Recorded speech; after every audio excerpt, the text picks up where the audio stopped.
being the stability comes through the practices, not through the ideational configurations that we're so enamored of. Now, I'd just like to make some quick points about the idea of police studies. I think, finally, Clifford's ideas struck me something like magic in the night, and I am still rethinking those.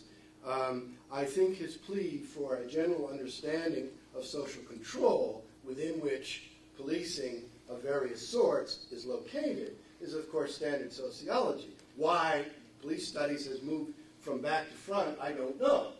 You start out with the question of why are the police violent, rather than asking what are violent organizations, what's the distribution of violence, what's the tradition of violence, what's the culture that sustains violence within which you have policing. And in an odd sense, although we have a very violent country, the police are far less violent than the citizens they deal with in Ostrowski's very sophisticated studies. So what we need to think about, I think, are that, first of all, if we're going to sustain a kind of police studies idea, unfortunately, we're going to have to sustain some kind of intellectual centers where people can gather and move and talk and have transitions and stay for a bit and get to know each other. In the 70s through the early 80s, there were a number of occasions when many of the people in this room I first met, who I corresponded with when we used to take a week between letters and so on, and I remember Morris Punch wrote me an aerogram in his very careful writing and described his work and how it was going and so on. And I wrote back, and I guess 14 days later he had the reply. But we must sustain that. The second thing we must sustain, I think, is standards of education that are based on the connection to the broader disciplines from which we draw in some way to sustain this idea. And I guess Milan has put it as a science. I would argue systematic, neutral, reviewed, refereed, critical, public knowledge. All of the things that that's what we must work toward. And I take your point about the irony of science and studies. But what we must work toward is that. And that must come in our education. For example, at Northeastern, the students come in, and of the 200 students who come in, something like 150 or 60 think that they know already what they're going to do. Tomorrow, I have this job. And half of them going to the FBI, and the other half are going to be serial profile people like Jamie Foxx. So that the job and task there for the next 4 or 5 years is to persuade them that there's an option, even within the federal service, that is quite important, and that the FBI, for anyone of color, a woman, or anyone who's highly educated, is a nightmare, and that one should avoid that at all costs, unless you want to end your career in 7 years and be teaching somewhere obscurely. I simply won't recommend my students anymore to the FBI, but that's a long-standing policy. I think we also need to sustain the idea of revolving and evolving invitations to each other that enable us to sustain this, even at some cost and some difficulty.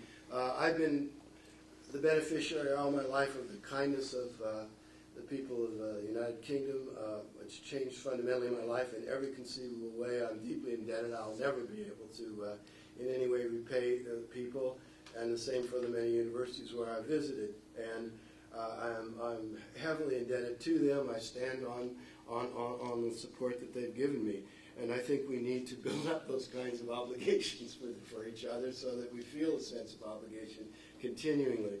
I think, finally, and Morris may want to comment on this, that one thing that strikes me about, and Gary began on this note, and that we need to link, if we're going to, I believe that policing is a practice, it's a craft, and I mean that in the highest possible way of regard.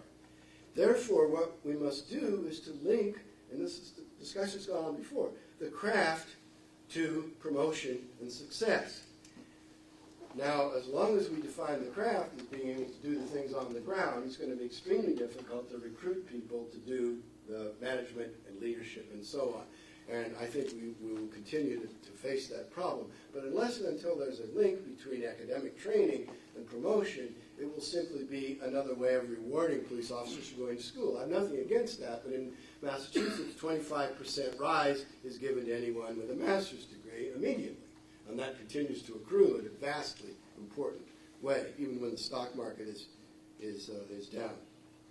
So in summary, the changing character of research has meant that it's moved from a lot of solo practitioners trying to make sense out of things in a fairly hostile environment of police and of academic life, because it was thought of as a little bit too much with the hands to go out and talk with police, a little too polluting and so on, and to something that's become much more respectable, much more systematic. There are now, as Gary was saying, some 90 criminal justice studies centers in the country, and many, many jobs.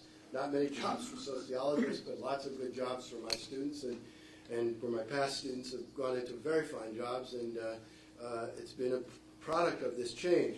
I think we need to rethink this idea of police and policing, police studies, so that we get a broad, I have no objection to the idea, but we need to broaden and specify and make clear to the deans, the presidents, the boards of trustees that, and I'm speaking as a pragmatic American here, that these things have a broader meaning and they are linked into work in an important systematic way, but not perhaps directly into the fields of FBI or serial killer profiling. And I think that the tension will continue, and I think that this meeting was a marvelous example of the tension between practice and focus and amelioration and theorizing. I think that we have the people here who can change their métier as need be. Thank you very much.